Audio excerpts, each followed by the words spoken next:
How did you celebrate Aaron Rodgers news there, Albert? Yeah, with a big sigh of relief that it didn't happen on Friday. Did you think it was going? I thought it was going to happen on Friday. I thought it was going to happen today.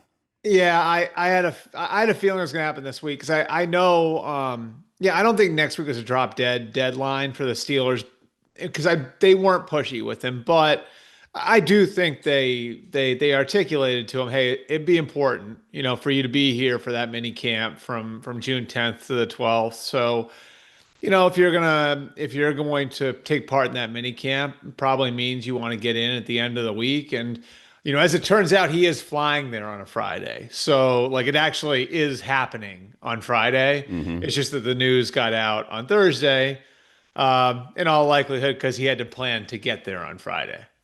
It's a short-term fix, but it kind of kicks the can down the road. That this is one Yeah. year, and Yeah.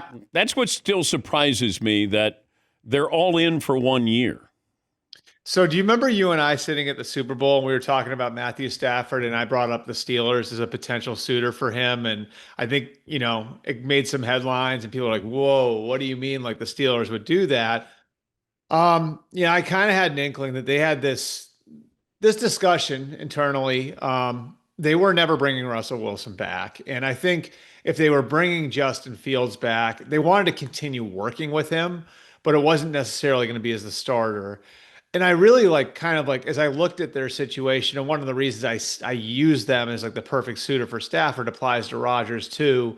They're so leveraged for right now. You know what I mean? Like, and if you look at like their roster, TJ Watt's turning 31, Minka Fitzpatrick's turning 29, Cam Hayward's in the back end of his career, DK Metcalf, who they just acquired, is on his third contract now. Now he's not old, but he has been beat up, and again on his third contract. They really are in this spot where it's like if they want to win with the core that they've built, then it almost has to be right now. And Mm. yes, they're still chasing the mistake of taking Kenny Pickett in the first round. But the way I look at this is taking a quarterback in the first round wasn't going to solve anything this year with this group. I think the guys that you were looking at there were developmental at best. Like you were probably looking at like, all right, we can get the most out of this guy in 26 or 27. And that doesn't really help you with the core that you have right now. So if you wanted to get somebody for right now, I think the question becomes, do you want to try to hit a single or a double? And this is no affront to these guys, like a Daniel Jones, trade for a Kirk Cousins, whatever it is. Or do you want to take a big swing for the fences? And I think that's what this is. It's like if you want to win a Super Bowl with TJ Watt, if you want to win a Super Bowl with Minka Fitzpatrick, if you want to win a Super Bowl with Cam Hayward, who's given your franchise so much over the years, how are you going to accomplish that? And like, yeah, there's a chance that, Aaron Rodgers gets hurt or the age shows or whatever it is. So you might take that big swing and miss.